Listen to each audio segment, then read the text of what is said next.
உள்ள நன்னா இல்லை, ஆனால் ஹரின்னு சொல்கிறான். அப்போ இது நல்லது நடக்குமா நடக்காதனால், நான் நிறைய அழுக்கோட கங்கையில் போய் இறங்குறேன், காவேரியிலே இறங்குவோம், தாமிரபரணியிலே இறங்குவோம். உடனே நீ அழுக்கு இல்லாமல் வந்திருந்தியானா உனக்கு நான் குளிப்பாட்டி விட்டுருப்பேன், நீ அழுக்கோட வந்திருக்கியே என்று தாமிரபரணி சொல்லுமான்னா, அதில் இறங்குறதே என் அழுக்கு போகணும்னு தானே. அப்படி இருக்கிறச்சு அழுக்கோட வந்தேன்னா அழுக்கோட வர்றதுதான் யோக்கியத்தையே. அதுக்கு இருக்கிற அருகத்தை தகுதியே அழுக்கோடு வருவது. ஹரி நாமம் அழுக்கோட வந்தாயேன்னு கேட்காது, உன் சித்தத்துல தெளிவில்லையேன்னு சொல்லாது. கலங்கிய சித்தத்தோட அழுக்கடைந்த உள்ளத்தோட ஒருத்தன் ஹரின்னு சொன்னாலும் அவனுக்கும் அது போக்கும்.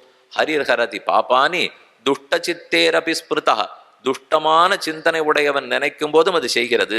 அதுக்கு உதாரணம் சொல்றார், அனிச்சையாபி சம்ஸ்பிருஷ்டா தஹத்தேவகி பாவகா, நான் விரும்பாமலே நெருப்பை தொட்டாலும் சுடத்தானே போகிறது. நான் விரும்பல, நெருப்பை தொடன்னு தோணல, என்னமோ கைப்பட்டு விட்டது, கைப்பற்றுறதுக்கு அவர் தெரியாம தொட்டுட்டார், அதனால நம்ம சுடாம குழு குழுன்னு இருப்போம். நெருப்பு என்னைக்கான்னு சொல்லுமான்னு, தெரிஞ்சு சொட்டாலும் தெரியாம சொட்டாலும் சுடுற நெருப்பு சுட்டுத்தான் தீரும். அது போல நீ எந்த உள்ளத்தோட சொன்னேன்றதெல்லாம் பேச்சு இல்லை, ஹரின்னு சொன்னியா நல்லது நடந்து தான் தீரும். அதனால தான் அனிச்சையாபி, விருப்பமே இல்லாமல் நீ ஹரிநாமத்தை சொன்னியானாலும் நெருப்பை தொட்டால் எப்படி தகத்தேவகி பாவகா, அந்த நெருப்பு சுட்டே தீருமோ, ஹரிநாமம் அதை போல உனக்கு நன்மையை பண்ணியே தீரும்.